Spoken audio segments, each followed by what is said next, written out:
Ready, start. महोदय, स्वतंत्रता प्राप्ति के बाद के सभी दशकों में सरकार ने गरीबी से जूझने की चेष्टा की है। इस समस्या पर अब तक काबू न पा सकने का एक महत्वपूर्ण कारण यह है कि हम वृद्धि और प्रगति की उस दर को प्राप्त नहीं कर सके जो पर्याप्त ऊंची हो। इस वृद्धि और प्रगति के जो लाभ पहुँचे हैं उनसे समस्या हल नहीं हुई।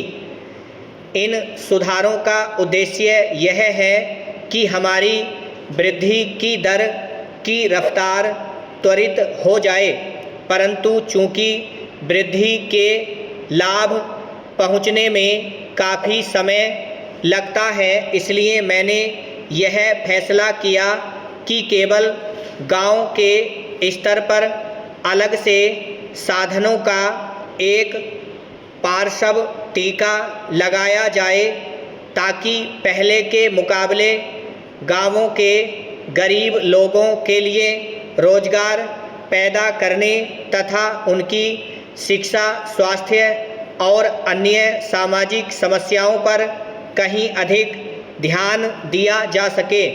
इसे बाईपास मॉडल कहा जाने लगा है, जो गांवों में गरीबी के एक महत्वपूर्ण कारण पर ध्यान देता है, अर्थात वर्ष भर गांव में पूर्ण रोजगार का अवसर, जिसके फलस्वरूप रोजगार ढूंढने के लिए गांव वाले गांव छोड़कर शहरों की ओर जाने को विवश होते हैं। विश्व भर में आम तौर पर सुधारों के साथ मुद्रास्फीति आती है।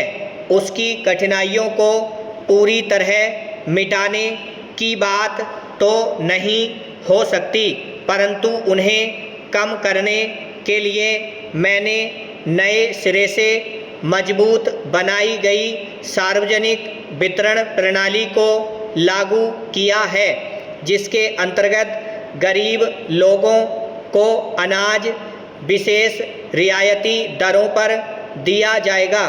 मुसीबत में पड़े कारखानों के मजदूरों की सुरक्षा के लिए राष्ट्रीय नवीकरण कोष शुरू किया गया है।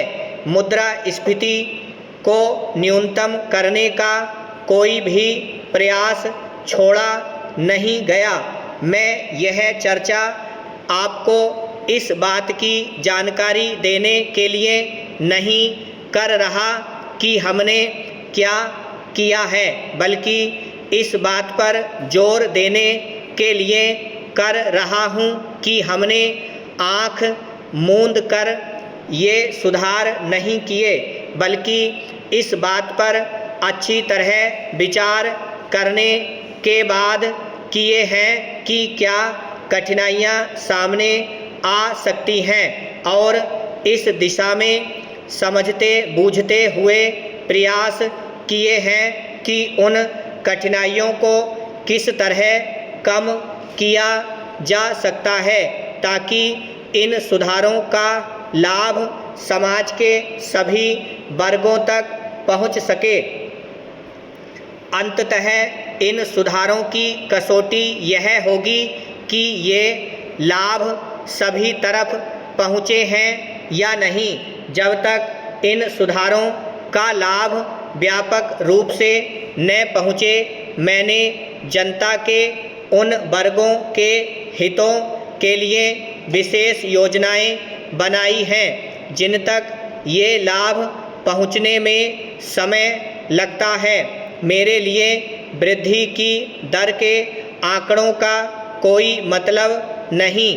मैंने तो शुरू से मानव हितों पर ध्यान दिया है और इसी दिशा में हमने अपने प्रयास आगे बढ़ाए हैं। आज ज़रूरत इस बात की है कि हम बड़ी सावधानी पूर्वक यह देखें कि समय समय पर हमारे सामने क्या बाधाएं आ सकती हैं और उनको तत्काल और प्रभावकारी ढंग से दूर करें।